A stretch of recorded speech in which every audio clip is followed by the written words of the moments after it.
let's talk about math models for a few minutes.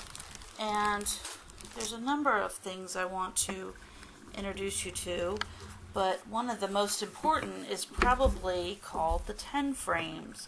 I learned about this from John Van de Waal himself.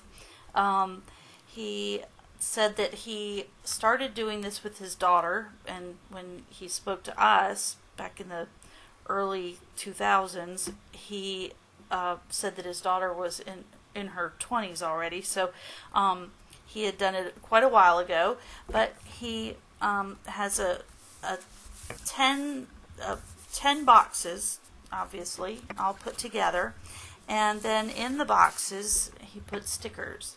And again, like the plates and the subitizing cards, you want to use just regular primary colors when you're choosing your dots. The fluorescent ones jump off the page, and again, you don't want to laminate because some kid's going to have a glare on theirs.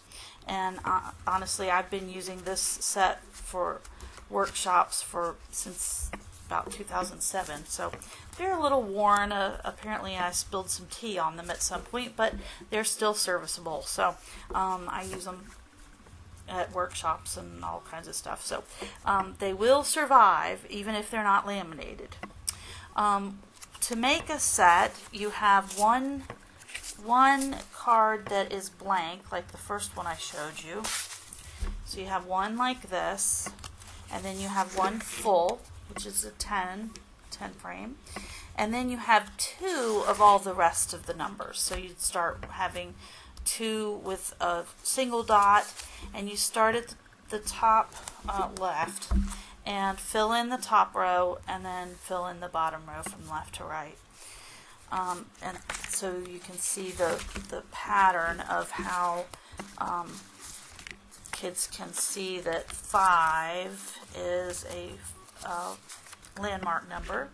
Okay, so 9 is 5 and 4 more. Okay, a landmark number is a number that we try to get to that makes computation easier. So 10 is a landmark number, 100 is a landmark number, 5 is a landmark number. If you are used to counting with quarters, 25 is a landmark number. So the primary one, though, is 10, and that's because our number number system is a base 10 system. So the way you use these cards is, it's again like subitizing, and with young children you can start with a 5 frame and flash them and see if they know. So you would flash it. How many dots were there? 1, they call out. All right. And how many dots? 6. All right. How many dots? Okay. So we've got 5 and 2 more make 7. So you can add on to this. So not only do primary children need to know about the landmark number of 10 and how the relationship of this, in this case 7 to 10, is that there's 3 more to get to 10. So my tens fact here is 7 plus 3 equals 10. So now instead of calling out the number, call out the tens fact. So we've got a lot that are that number. Okay, ready? Okay, what's the tens fact? 6 plus 4 equals 10. Good. How about this one? What's the tens fact? 2 plus 8 equals 10. How'd you get 8? Well, there's 3 on top and there's 5 on the bottom. So 3 and 5 is 8. And 8 is 2 away from 10. All right. What about, here's a good one. Okay, so this one is 4 and 6 make 10. So they need to learn their tens facts because then they can transfer that to 100. So let's say each of these dots is worth 10. So how much this is worth. Okay, that should be 60. And so we've got 60 plus 40 gives us 100. Alright, what about, here's a good one. Alright, so 50 plus 50 equals 100. And you can do it with thousands. So each dot is worth 100. So how much is this card worth? Okay, and I hope you said 800. And 800 plus 200 is equal to 1,000. So those facts are going to help with mental computation and computational fluency because they give us a foundation of 10 and a picture of how that looks in our heads. So 10 frame cards are very important, not only for young children, but even as they go into 5th and 6th grade. If they don't have those skills yet, it doesn't take as long as when they're in kindergarten or 1st grade, but they need to know what that 8 is 3 more than 5 and 2 less than 10, and that's where we get our fluency from. All right. Let's look at our snap cubes. These are sometimes called snap cubes or linking cubes. The old kit used to call them the Katie cubes. I don't know why. And generally, if you store them so that they're in trains of 10, we call these trains. So this is a great strategy to play with the number system being base 10. And this is good for the young children because this rod of 10 can be put together and taken apart. Okay? When we're looking at base 10 pieces like this with our, remember, our rods and our flats, this can't be taken apart without scissors, just as a manipulative. And so they need to have this sense of being able to take a 10 apart and put it back together again. So let's look at a little game we might play. So I've got my cubes off to the side here, and I roll my dice. And in your new kits, you're going to get some cool new dice.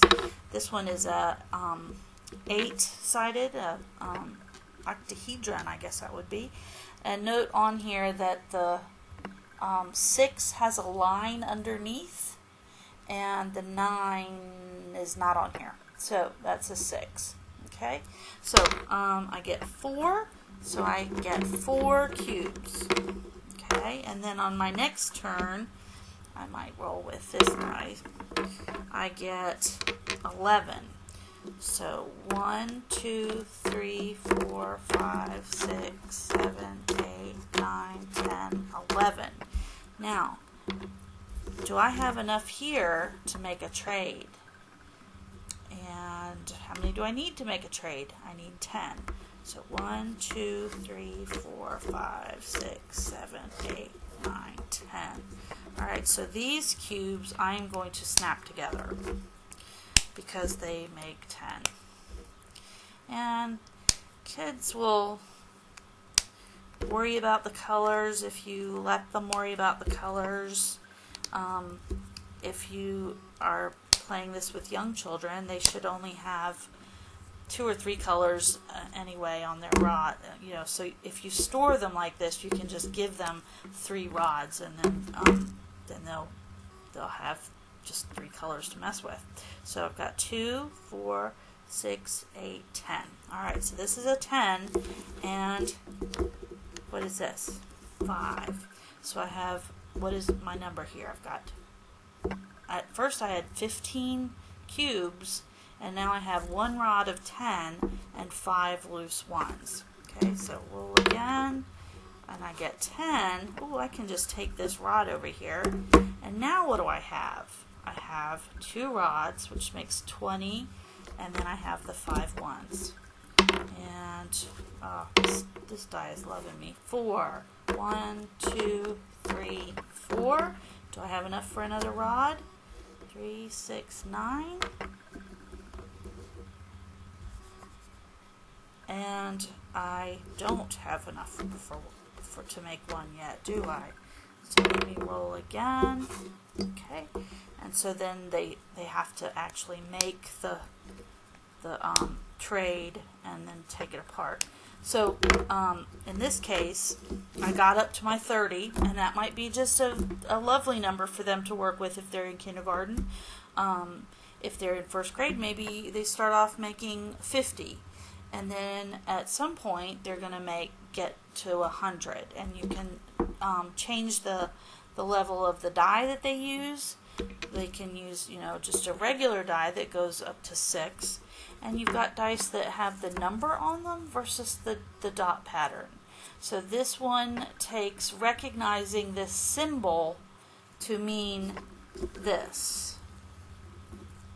Okay, so connecting this squiggly thing to this, to my going 1, 2, 3, 4, 5, and having that word 5. That's a lot for little kids to kind of take in. So, and it's not intuitive. There's nothing about this squiggle that gives me any hint that it's this quantity. So that's the connections that little children are trying to make. So once they get competent with adding and putting together the tens, you can have them subtract off the tens. I take 2 away, and I take 6 away. 2, 4, 6, and I take 10 away. There's my 10, and I take 3 away. I've got 2. I've got to take some from here, so I'm going to have to break the whole thing up. And now I can take my 3 away. Okay? Alright, so once they get good at doing that and they understand that every time you have 10 cubes, you can make a train. And honestly, I had some students in 5th grade that were not sure of how many it took to make the next level. Even though it was called a 10, they weren't sure. And that comes from the algorithm where we cross out and we put, we cross out a 9 and we put an 8 above it. Well, they're not sure, does that mean that this now becomes this? Is that what we're doing? They're not realizing that it's 8 of these trains of 10. Okay, so finally one girl was able to get it. I went to get my 2 girls that I tutored, and okay, well, how many ones does it take to make a 10? And the one girl who had figured it out, I said, don't answer. And so she finally jumped in front of the other girl and said, it's 10! It's always 10! So I always think about that when they have to have that understanding before these manipulatives will make sense to them. So you can play the same game with this, trying to build up to a map. So this would be, just call it make 100. And so you got your dice, and you get 2, and then you get 3. It's killing me here. Oh, 5. Okay, so here's 5 and 5. And so I need to make a trade. So now I put these back in the bank, and I get out a rod. Okay, but I have to be sure that that is the exact same value as this. So, doing this especially at the beginning, where, okay, I line them all up. Is that the same thing as this rod? And hopefully with your pieces, you come out with it being the same. Okay? Alright, and then the same thing here, taking 10 tens rods, make a flat. Okay, sometimes they call these, they almost always call these ones, and then these might be called rods, and these can be called flats, or you can just use the word 10 and 100. Okay. All right. Other models that I wanted to think about. Another model is the hundreds board, and I have some here. Okay. Let's see if the camera will look at this. Okay. So having a hundreds board hanging up in the room is good, even as kids get older. They can use these for multiplication and division as well. But what do they notice about this? Well, all of the numbers in this column have zeros on the end. Let's see if I can get one that looks better. Yeah, that one, you can see that better. Okay, so these numbers, this column all has 2 digits with 0 on the end. Okay, and this column all has 9s on the end, and this column all has 5s. Isn't that interesting? So what students need to see with this, they need to see the wrapping, that okay, we get 10, and then we start with 1 10 in this column, 1 1 1 1 10, and then we get to 2 10s, and then this row has 2 10s and then 3 10s. So there's that, and helping develop that base 10 understanding. There's also, I just lost it.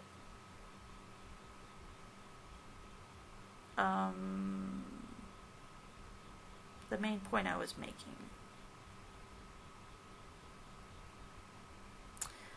Well, it's looking at the relationships between the ones next to each other, the ones before.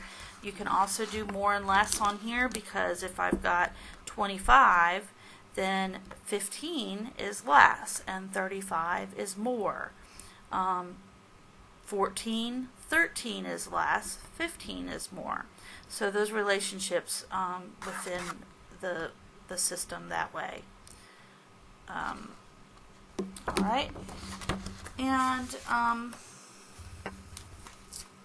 the arithmetic rack that I wanted to show you. Okay, so this is hard to see.